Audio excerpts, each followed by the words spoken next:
bem? Estamos aqui de novo em mais uma aula do meu curso Transformação. Eu realmente estou muito feliz por você ter decidido dar um novo passo na sua vida e eu tenho certeza que essa mensagem vai te ajudar bastante.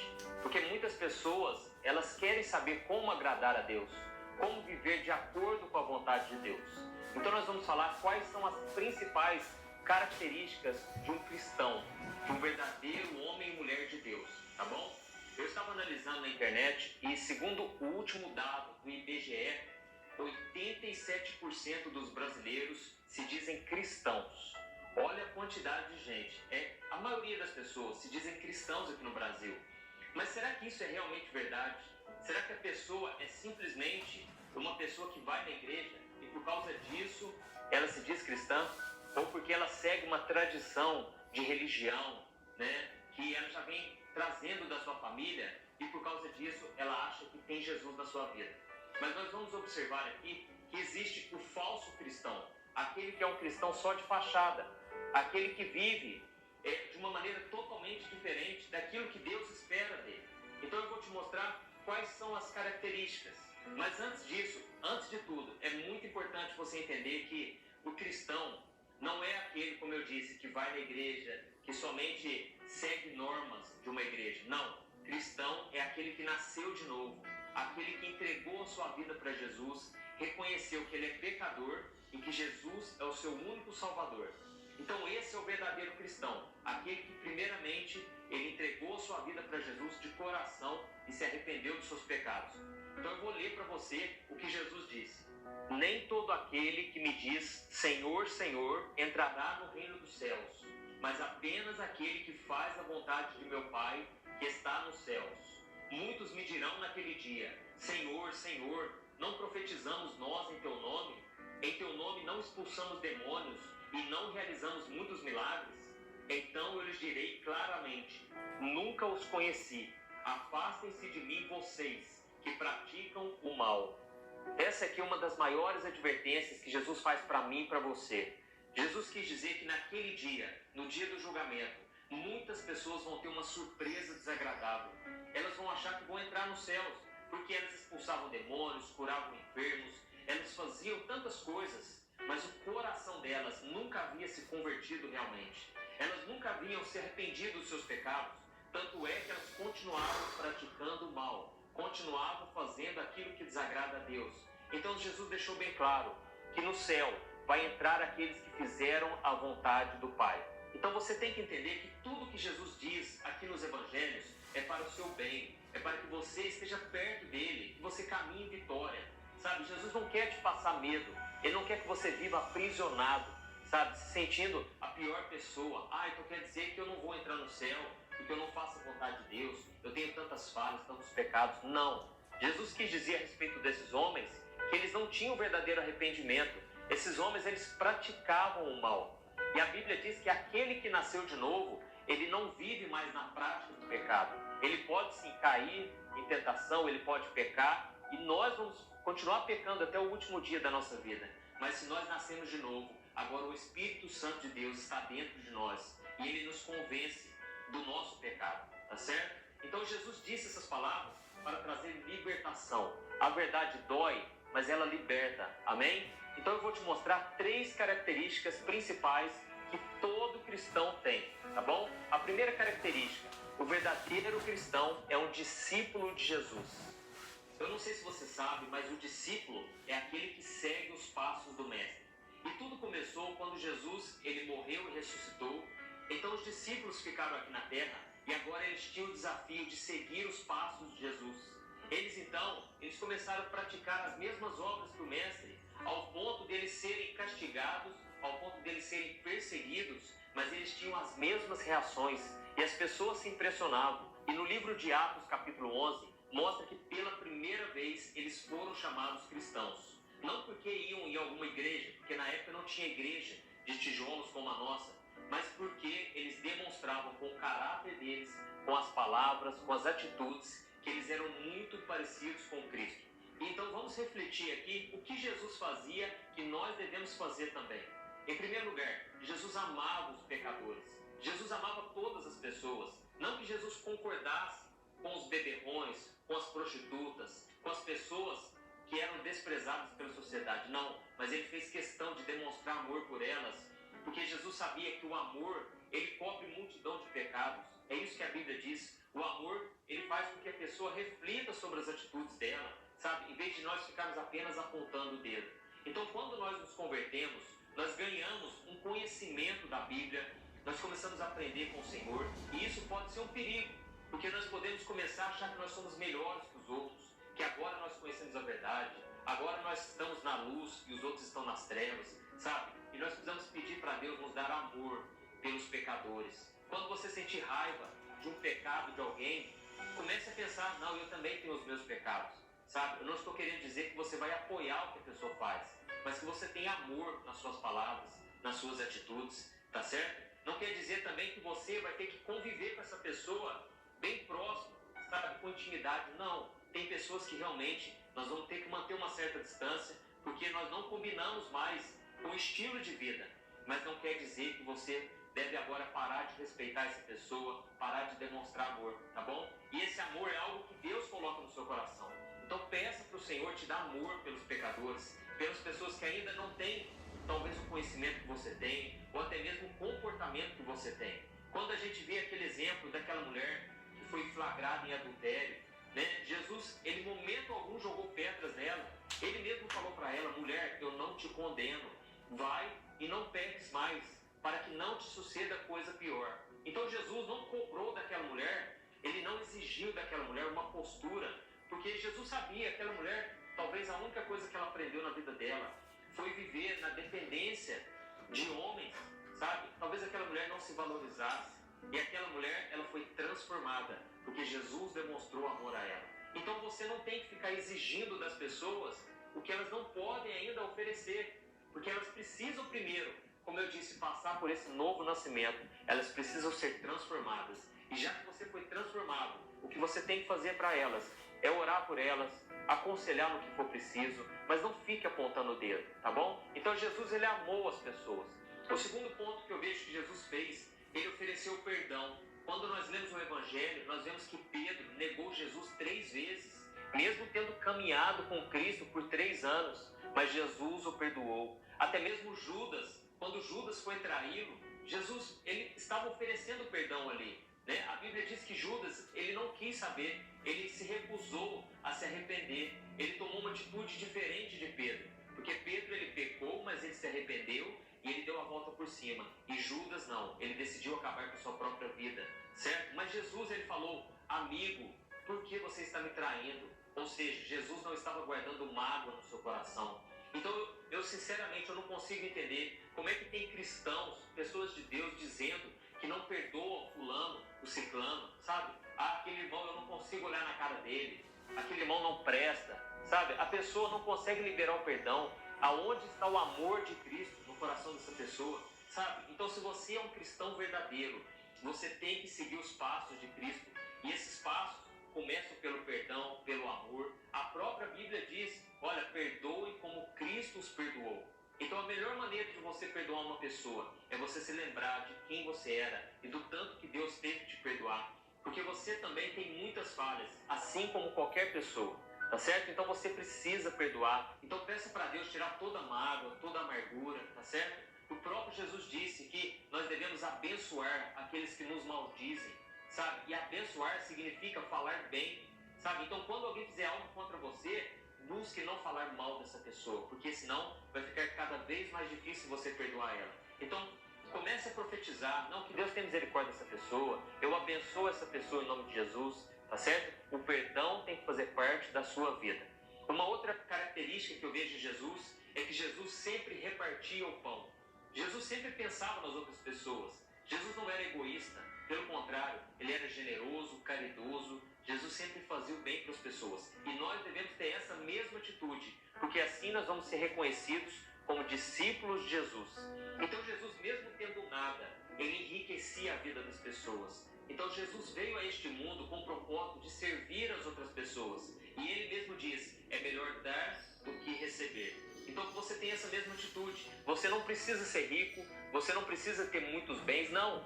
Você só tem que ter tempo, disposição Porque a maioria das pessoas, elas não querem o seu dinheiro, elas querem sua atenção, elas querem que você ore por elas, que você ouça o problema delas, tá bom? E que Deus possa te usar. Eu tenho certeza que as pessoas vão te reconhecer como um homem, uma mulher de Deus. Então você vai perceber que muitas pessoas vão começar a te procurar, pedindo ajuda, conselhos. Comigo acontece assim, e eu sempre guardo uma coisa no meu coração: se um dia eu parar de dar atenção às pessoas, se um dia eu parar de preocupar com o problema delas, então eu estou me desviando. Então talvez eu já estou afastado de Deus, sabe? Então essa é a marca do verdadeiro cristão. Ele se preocupa com as outras pessoas. A segunda característica de um verdadeiro cristão é que ele é uma pessoa de valor. Mas o que seria isso? Valores. Valores é tudo aquilo que dirige o seu comportamento, as suas decisões. Vou te dar um exemplo. Quando o seu pai dizia: olha, você tem que respeitar os mais velhos, você tem que respeitar o seu avô, sabe? Aquilo ali se tornou um valor.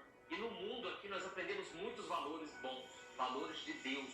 Mas também existem os valores do mundo. E é isso que Deus não quer que os seus filhos tenham, tá certo? Quando Deus te chamou, Ele quis fazer em você uma transformação total. E Ele quer que você seja cada dia mais parecido com Cristo e menos parecido com o mundo, tá certo? Então nós não podemos viver no mundo e ser contaminado com os valores errados deste mundo. É por isso que a Bíblia diz algo muito importante. Olha o que diz em Romanos capítulo 12. Não se amoldem ao padrão deste mundo, mas transformem-se pela renovação da sua mente, para que sejam capazes de experimentar e comprovar a boa, agradável e perfeita vontade de Deus. Isso mostra que se nós quisermos experimentar a vontade de Deus na nossa vida, que é boa, perfeita e agradável, nós não podemos nos amoldar a este mundo. Nós não podemos seguir o mesmo passo que as pessoas seguem, tá certo? Nós devemos andar na contramão. E isso nem sempre vai ser fácil, porque as pessoas vão te criticar, as pessoas vão se levantar contra você, porque elas querem que você continue no erro, no pecado, no engano, junto com elas.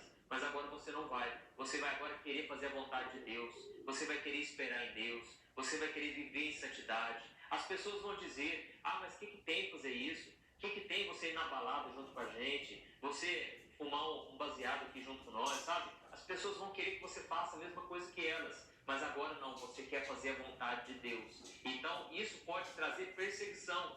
Pode fazer com que as pessoas se levante contra você, mas no final vai valer a pena. Você vai começar a experimentar uma vida totalmente nova. E aqui diz o seguinte: transforme-se pela renovação da sua mente. Ou seja, você só vai experimentar o que Deus tem para a sua vida se você pensar de uma maneira nova, se você pensar de uma maneira diferente, de acordo com a palavra de Deus. Então a sua vida agora é uma vida totalmente nova.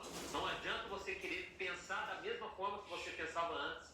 Você tem que pensar que agora você é um seguidor de Cristo e as suas atitudes têm que ser diferentes. E isso é tão grave que eu quero ler para você uma passagem de advertência para nós, de que nós não podemos andar no mundo e andar com Deus ao mesmo tempo. É lógico, ainda estamos nesse mundo terreno, mas nós não podemos ser contaminados por ele. Olha o que está escrito: adúlteros, vocês não sabem que a amizade com o mundo é inimizade com Deus? Quem quer ser amigo do mundo faz-se inimigo de Deus. Ou vocês acham que é sem razão que a Escritura diz que o Espírito que Ele fez habitar em nós tem fortes ciúmes? Está vendo? Deus tem ciúme de nós. A Bíblia diz que nós somos comprados por um alto preço, o preço de sangue. Então Jesus quer agora que a gente tenha uma postura diferente desse mundo. Nós somos luz, nós estávamos nas trevas, praticando as obras do pecado, as obras da carne, coisas boas, mas que nos afastavam de Deus. Agora nós devemos praticar a vontade de Deus. E não pense que Deus vai te privar de todas as coisas boas, porque essa é a visão de muitas pessoas. Elas pensam que agora crente não pode fazer mais nada, crente não é feliz. Não é isso. Você vai ser pelo contrário. Você agora vai ser mais feliz. Você vai ter a verdadeira alegria, a verdadeira paz, sabe? A diferença é que agora você não fica com qualquer garota. A diferença é que agora você não pratica relação sexual fora do casamento. Agora você quer viver de acordo com a vontade de Deus, tá certo? A diferença é que agora você não xinga, você não mente, você não rouba, você não passa as pessoas para trás, sabe? Você não engana as pessoas. Agora você vive na luz e as suas obras devem estar de acordo com aquilo que você acredita. Porque a fé sem obras é uma fé morta, tá certo? É isso que a Bíblia diz. E se nós dizemos que temos fé, nós devemos demonstrar através das nossas atitudes, tá certo?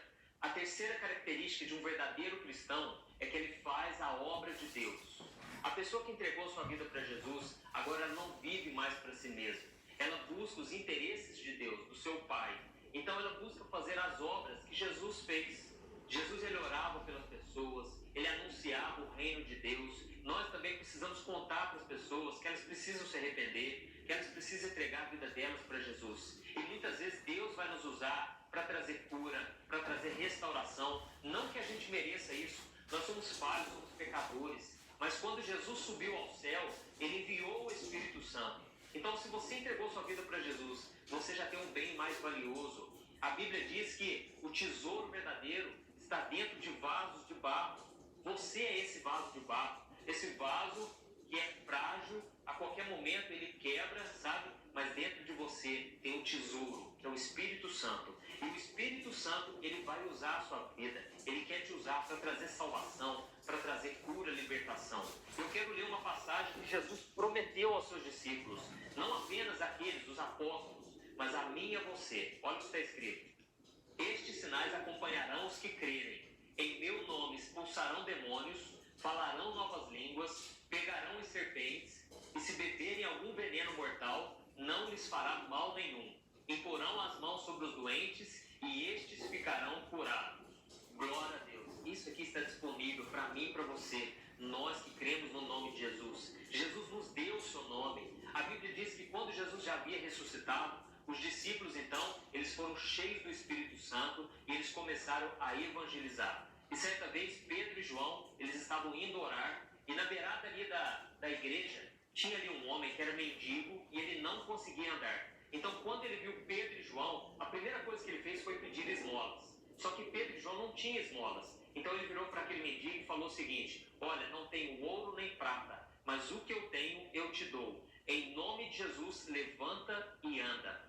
E naquele mesmo momento, um milagre aconteceu. Aquele homem começou a saltar de alegria e aquilo foi um testemunho para milhares de pessoas. Então, aqueles discípulos, Pedro e João, eles estavam usando um nome, porque Jesus já não estava aqui na terra, mas Jesus deu autoridade para eles. Através do nome de Jesus, agora eles poderiam fazer milagres, de acordo com a vontade de Deus, é lógico. Talvez você já orou por alguém em nome de Jesus, e talvez essa pessoa já foi curada. Isso porque Deus te deu autoridade. Você não tem força, você não tem poder em si mesmo, mas o nome de Jesus está acima de todo nome. Eu já presenciei muitos momentos em que pessoas foram libertas de demônios. Justamente na minha conversão, naquela época, eu vi várias pessoas sendo libertas na minha frente e eu pude orar por elas e elas foram libertas de Satanás. Sendo que há pouco tempo antes, eu estava aprisionado pelo inimigo, pelo demônio. Mas Deus me libertou e Deus agora tem me usado. E Deus pode te usar para libertar, para salvar, para curar, tá certo? E mesmo que você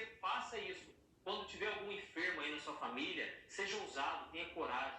Mas mesmo que você ore por essa pessoa e a cura não aconteça da maneira que você esperava, não desanime, não duvide de que você tem autoridade, tá bom? Eu estou falando isso porque já aconteceu na minha conversão. Quando eu tinha acabado de entregar minha vida para Jesus, eu tinha um tio que estava muito doente e eu então pensei, agora eu tenho autoridade, Jesus me deu, não por causa de mim, mas pelo que Jesus ele fez ali na cruz, ele conquistou para mim. Então eu chamei ele, eu orei por ele e eu determinei, Senhor, cura o meu tio. E naquele momento não aconteceu nada. Passou uma semana, eu chamei o pastor da minha igreja, nós oramos por ele e profetizamos, ele vai ser curado em nome de Jesus. E eu contei para todo mundo, sabe, que ele seria curado. Mas o que aconteceu? Ele veio a óbito, ele faleceu e eu fiquei muito decepcionado. Eu fiquei muito incrédulo também, sabe? Eu pensei, não vou orar para mais ninguém, porque eu passei vergonha. Eu falei para todo mundo que o meu tio seria curado em nome de Jesus e não aconteceu, sabe? Mas o tempo foi passando e eu me lembro uma vez que eu fui na igreja e eu ouvi uma pregação sobre isso, exatamente isso, sobre as nossas frustrações. Então, aquele pastor, ele disse que às vezes você ora para alguém e essa pessoa não é curada, mas você não conhece os caminhos de Deus. Talvez Deus já fez a obra, talvez Deus curou não a enfermidade física, mas a enfermidade na alma. E naquele momento eu senti uma paz muito grande, porque eu me lembro que quando nós oramos pelo meu tio, ele não foi curado fisicamente, mas ele entregou sua vida para Jesus. sabe? E às vezes eu estava tão preocupado com o extraordinário, eu queria tanto ver um milagre sobrenatural, e eu estava esquecendo que o extraordinário já tinha acontecido, que é o maior de todos os milagres, que é a salvação. O meu tio, ele simplesmente falou, eu aceito Jesus, eu quero Jesus na minha vida. E passou poucos dias e ele faleceu. Tá vendo? Então não desanime quando as coisas não acontecerem do seu jeito. Se você orar por alguém e nada acontecer, não quer dizer que Deus não fez. Não quer dizer que Deus não está na sua vida. É lógico, se nós estivermos desviados dos caminhos de Deus, nós precisamos consertar a nossa vida. Mas nós devemos entender que o poder não está em nós. O poder está no nome de Jesus. Amém? Então essas são as principais características que eu acredito que todo cristão tem que ter. O primeiro, o cristão, ele tem que ser um discípulo de Jesus. Ele tem que amar, perdoar, ele tem que ser caridoso com as pessoas, ele não pode ser uma pessoa egoísta, tá certo? A segunda característica, o verdadeiro cristão tem valores, não os valores deste mundo que já está corrompido pelo pecado, não, os valores do reino de Deus, tá certo? Então você tem que ter uma vida de santidade, uma vida diferente das pessoas que não seguem a Cristo. E a terceira característica é que o cristão, ele faz a obra de Deus, ele faz as mesmas obras de Jesus. O próprio Jesus disse, olha, eu estou indo para o Pai, mas vocês vão fazer obras maiores que as minhas.